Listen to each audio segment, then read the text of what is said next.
So if Beetles aren't your thing, Minis, a bit too expensive, maybe Minis aren't your thing either. What about the Hillman Imp?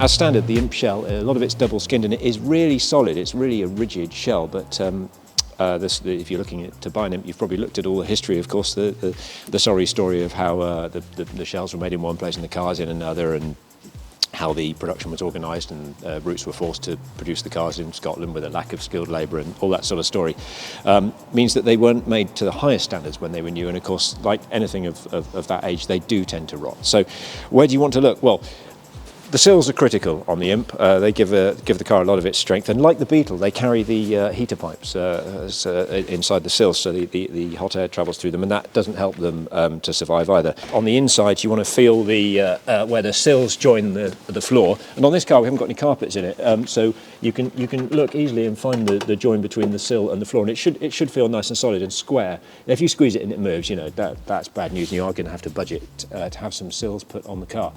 Again, the wings, the arches are double skinned as well, and they tend to rot from the inside. It's unsightly, but it's also really difficult to repair because of it being double skinned, and that can happen front and rear.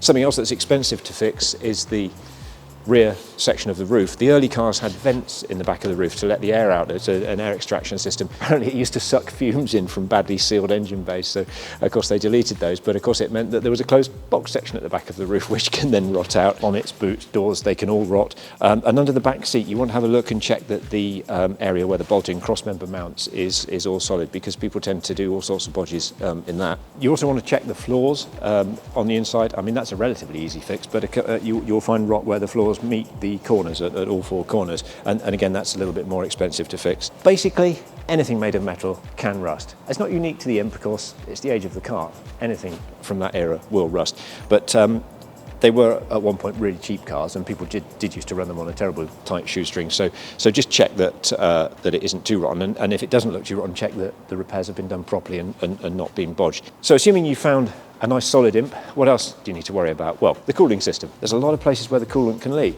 and the cooling system for the Imp was only ever really marginal when it was new. It was perfectly adequate for the use the cars got and how hard they were driven. It didn't leave a lot of margin for age and for leaks. So what you want to do is you want to check that the radiator's actually got coolant in it, and you also want to check that it's actually got proper antifreeze and not just plain water, because you've got an alloy engine and it will corrode internally if you don't have proper antifreeze. Look for evidence of leaks anywhere in the system. And then in the engine bay, another thing you want to check is the tension of the belt that drives the water pump.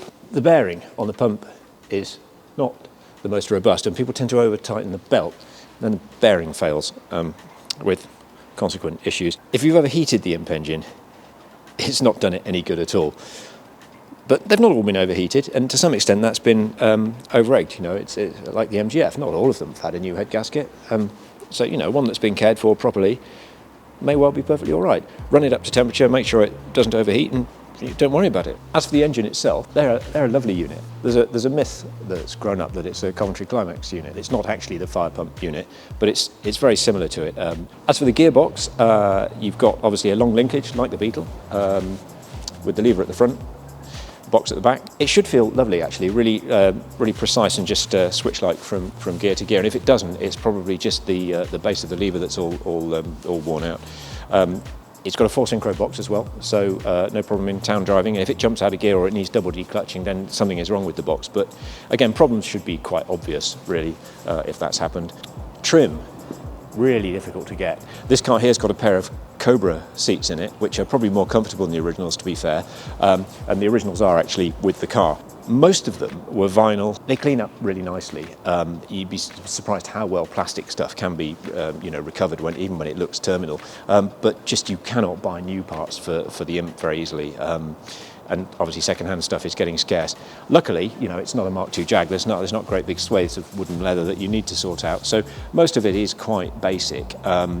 And you know, you can tell at a glance whether interior is complete or not. And if it isn't, well, you can at least get things recovered these days, and you can smarten it up a treat. You know, if you get an Imp that's actually up together, you know, it's amazingly practical. I remember when I was about 17, 18, we used to pop a 10-speed racing bike in the back of my mate's Imp through this rather useful rear hatch here. Amazingly practical car. The seats fold down. more practical than a Mini and more practical than a Beetle, I have to say. Elsewhere on the oily bits, one of the Imp issues is the rubber couplings in the drive shafts. They're called Rotoflex. They're sort of a metal and rubber joint. Call them the donuts if you're an Imp owner. If they break completely, they can flail about and cause all sorts of damage. So it's always worth checking them just to check they're not cracked and perished, because it's a lot easier to replace them than it is to repair the damage when they go. Brakes, you've got standard drums all round.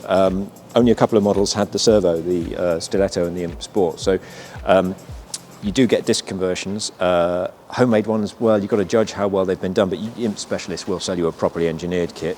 The wheels should be a 4-inch PCD. They were 12-inch as standard. A lot of people fitted 13-inch rims back then and now as an upgrade. But do make sure it's got that 4-inch PCD, because 100mm PCD isn't close enough to be safe. So yeah, just make sure the wheels do actually fit properly. If the engine sounds a little bit rattly, remember they've got shimmed tappets, and people don't always adjust them nicely, so it should sound like a sewing machine, a little buzzing sort of noise, rather than a rattly engine. So it may not be damaged, it may just need servicing properly.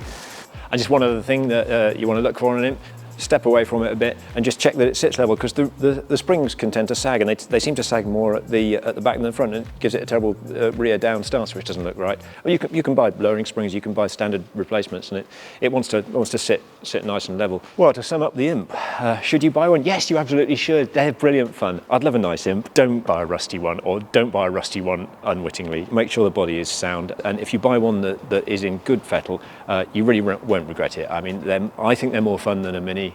They're more sporting than a Beetle. You can't go wrong with an Imp. Imp's a race.